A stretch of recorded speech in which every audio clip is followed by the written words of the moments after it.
Hello again, Gills fans. Welcome back to the latest episode of Gills in the Blood TV. It is Sunday night, which of course means it's match day review showtime. And unfortunately, it's now 5 games without a victory for the Gills, as we went down at home by 2-1 to Carl Robinson's Salford City. And yeah, plenty of question marks to come out of that afternoon. Plenty of stuff to unpack. Question marks I talk about in terms of team selection, individual performances, team performance, substitutions, perhaps more importantly, historical issues. It's now 1 win in October in the last 3 years. And all those worries about mental fortitude to arrest the slide continue to grow. Like I say, after such a stunning start to the campaign, that 21 game unbeaten run as well, it's now 1 point from the last 15. Team news came in at 1:45, and to be honest, I think everyone was a little bit confused with that team lineup. There were 3 strikers in the starting 11. And yeah, I think the general chat walking to the ground and in the ground prior to the game was how are we going to set up? I said maybe a diamond. Couldn't really see it being a 4-3-3 because of the fact that you had Josh Andrews, Seb Palmer-Holden and Sam Vokes all in the 11. But yeah, that's what it proved to be. A very narrow 4-3-3 with Vokes and Andrews almost playing off of Seb Palmer-Holden as he spearheaded the attack. So team in full was Glenn Morris in goal. The back four was Ramo Hutton, Andy Smith, the recalled Shad Ogie and Max Clark. It was then a midfield 3 of Ethan Coleman, Robbie McKenzie and Bradley Dack, who skippered the side. And then Josh and Sam playing just behind Seb. In terms of the substitutes bench, Jake Turner, Travis Ackermere, Lenny Serino, Aaron Rowe, Marnie Little, Marcus Wiley and Elliot Nevitt. And this was probably where my first question mark was raised, because I remember the interview that Richard Dobson did prior to Gareth disappearing for his heart surgery. And he said prior to MK Dons, he wouldn't do anything too drastic in terms of team selection, formations and that type of thing. But I think that's now 3 occasions in 5 matches. And Gareth might be having an input, I totally understand that. But we seem to have gone away from what made us so hard to beat. It's another game where we've conceded early. It was another game where there were question marks in terms of the personnel in the lineup and what that lineup was. If we go back to the MK Dons game, Richard Dobson's first game in charge, we played Shad Ogie and Aaron Rowe. Both had been out injured for ages. Played Aaron Rowe as a left wing back. Didn't work at all. Shad was at fault for 1 of the goals. If you look at Grimsby last week, reverted to a back 4 when we've been solid in a back 3, back 5, in and out of possession. We had Johnny Williams too deep on the left-hand side. Didn't think it worked. We were too narrow, too predictable. And then yesterday afternoon, you've got a front 3 of Vokes, Palmer-Holden and Andrews. All want to do similar things, all want to play in similar areas. And yeah, I get 2 of them have combined for the goal, but I thought we looked woefully out of sorts for large periods of the first half. Our best moments come through set plays, long throws, free kicks, corners, rather than any sort of decent build-up play, in my opinion. Yeah, so question marks over the team selection. But yeah, let's try and unpack what happened throughout the 90 minutes. Maybe we should have all just packed up and gone home after a minute, because that's when Glenn Morris took a goal kick, collapsed to the floor holding his groin, and was replaced by Jake Turner about 5 or 6 minutes later, because such was the unexpected nature of it happening. There was quite a long delay, and we didn't recover, did we? The goal's timed at 7 minutes, but you'd imagine there's only been about 2 minutes of playing time because of Glenn's injury, and it's really, really poor. If you go back a phase, which I've not got on the camera, Shad Ogie stands on the ball when trying to clear it. So it's another, poor mistake from Shad. Then when the ball comes into the middle of the park, it's one pass straight through the heart of our defence. Midfield was open. Centre-backs were too far apart. Daniel Udo racing through on goal. Jake Turner, I think, hesitates before deciding to come out and try and narrow the angle. He ends up outside the box, I think, if you look at the clip again, and Udo slips it underneath him. 1-0 to Salford. Another game in recent weeks where we've conceded early inside the first 10 or 15 minutes, and work to do straight away.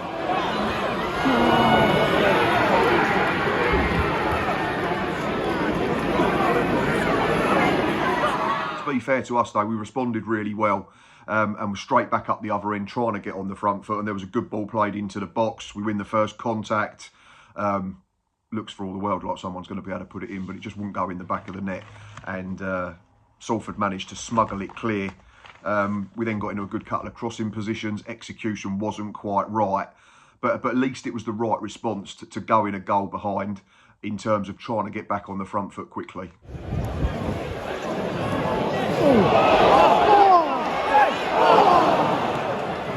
It's a good response, man.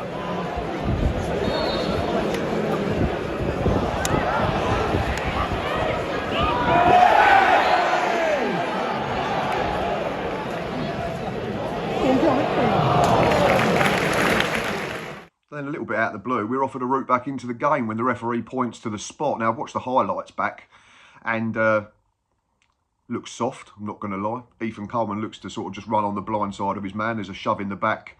Referee deems it sufficient for Ethan to go over and points to the spot. But unfortunately, Bradley Dack's kick from 12 yards was neither hard enough nor close enough to the corner, and Matt Young made this save.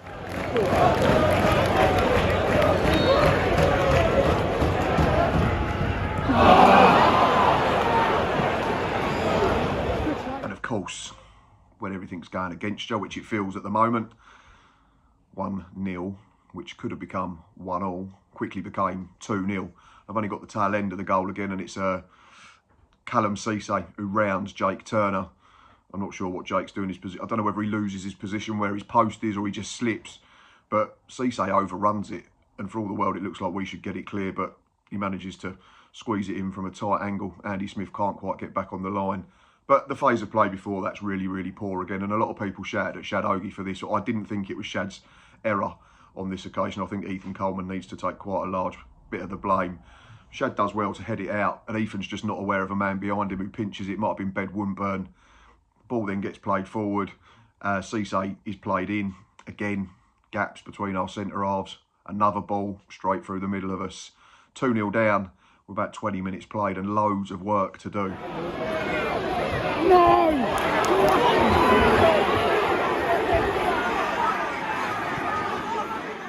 And therein lies our issue at the moment. We keep giving away soft goals. We keep giving away starts. We keep having to chase football matches. And like I say, both goals are essentially a carbon copy. One ball right through the heart of us. We don't deal with it. Jake Turner's exposed.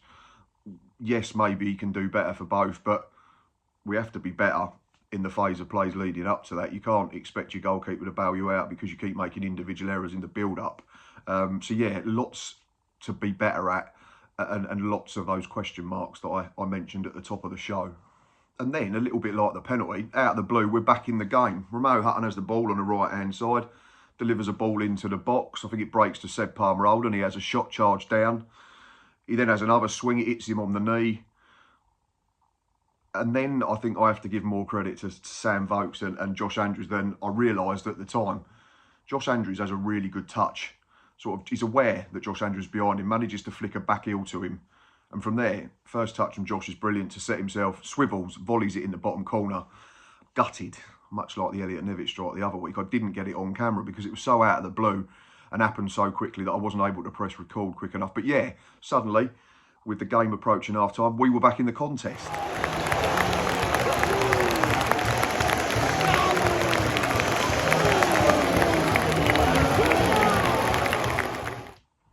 Then we had another half chance, didn't we? Sam Vokes escaped down the right-hand side, putting a decent enough ball. Robbie McKenzie at the back post tries to head it back across Matt Young, but can't get enough purchase on it. But it was signs of life from us, at least, having been really poor for the majority of the game. But yeah, I just said at the time, you wanted it the other way around, didn't you? You wanted Robbie McKenzie to clipping it to Sam Vokes at the back post. But yeah, that chance came and went. But the trouble was, at the other end, we were still far too open. There was two chances for Salford, where again, through the middle of us. But luckily, one effort was dragged just wide and one was fired over the top. So yeah, here's some clips of these chances at both ends of the pitch.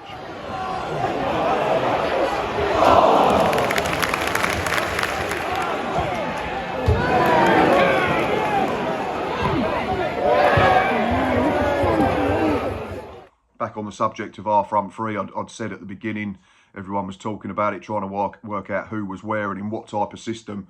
and it still wasn't working for us, I don't think. The trouble was when we lost the ball, Seb, Sam or Josh didn't know which one had to drop in and supplement the midfield. We were far too open, midfield was too exposed, and unfortunately, Bradley Dack, who you want on the ball, in between the lines, trying to link midfield and defence, midfield and strikers, sorry, was number one, having a poor game, and number two, far too deep to do anything meaningful in terms of creative stuff.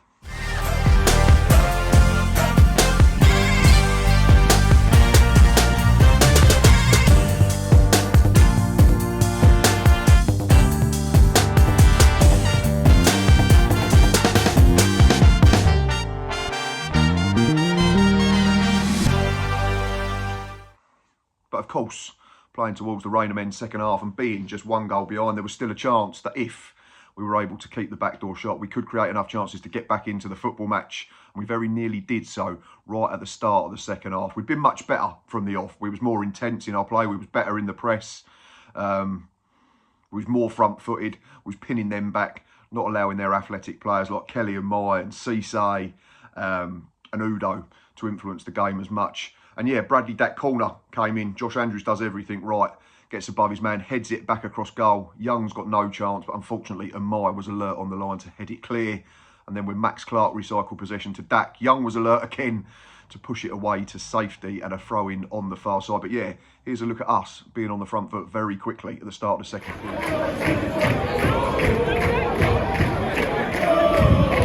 I'll take it.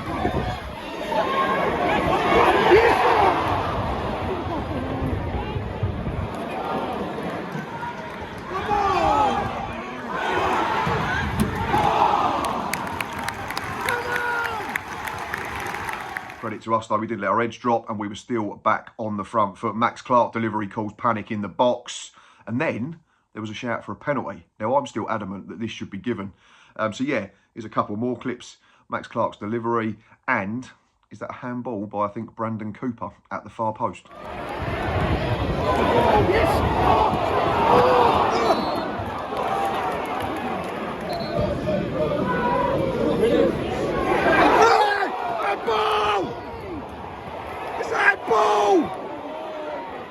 Like I've said, everything was better about us, wasn't it?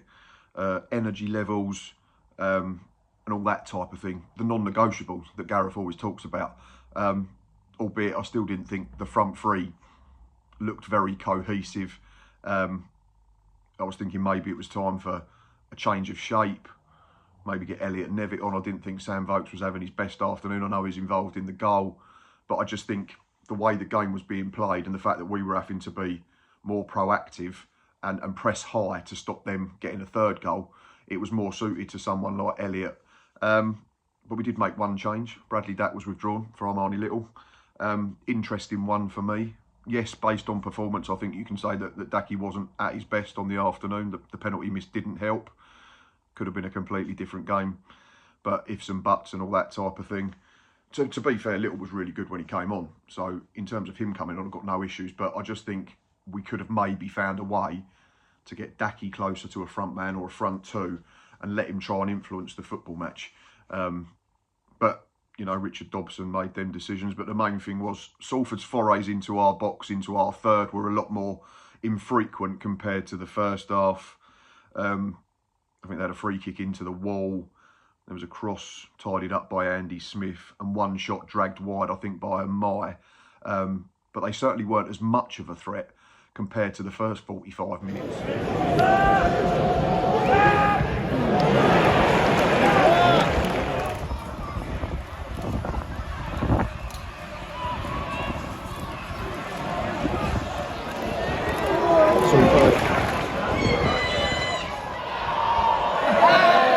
Still pressing, weren't we, at the other end? And there's a couple more half chances or nearly half chances, but we need more than nearly moments at the moment if we're to get out of this rut. Little does well to get to the byline, cuts it back. Defender gets there before Seb Palmer-Holden can pounce. Then the keeper again is involved. Young gets a great touch on a cross from Max Clark from the right-hand side. If he doesn't, Sam Vokes is heading it into an empty net. Sorry, Josh Andrews, I think, is heading it into an empty net. So yeah, a couple more examples of us pushing for that equaliser.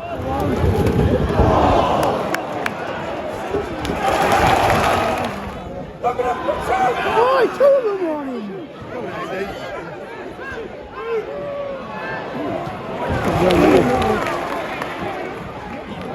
Great ball. Come on! We then rolled the dice, didn't we, with a triple change. It was Ethan Coleman, Josh Andrews and Seb Palmer-Holden all withdrawn, replaced by Elliot Nevitt, Marcus Wiley and Aaron Rowan. It looked like a change of shape. And then we created more half chances, didn't we? And they both fell to Sam Vokes. First one, he's just coming down, hasn't he? Just needed to hang a little bit better and he might have been able to guide it on target, but it sort of hits the top of his head. And then the other one's difficult. He tries an overhead kick. It's on target, but it's essentially a glorified back pass to Young. But we were still pressing, still trying to get into the game. But unfortunately, the final whistle went and it was another defeat. So after 4 consecutive wins at home to start the league season, it's now 1 point from 9 from games against Harrogate Town, Cheltenham Town and Salford City. Jump, Wiley, got to jump. Can't see anything on the camera, so struggling to see anything.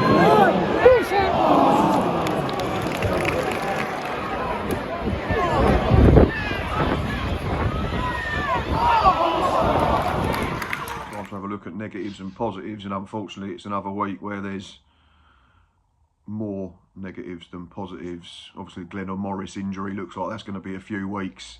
He knew straight away that it was certainly bad enough to come off, and he was heavily limping when he came out to sit in the dugget in the second half.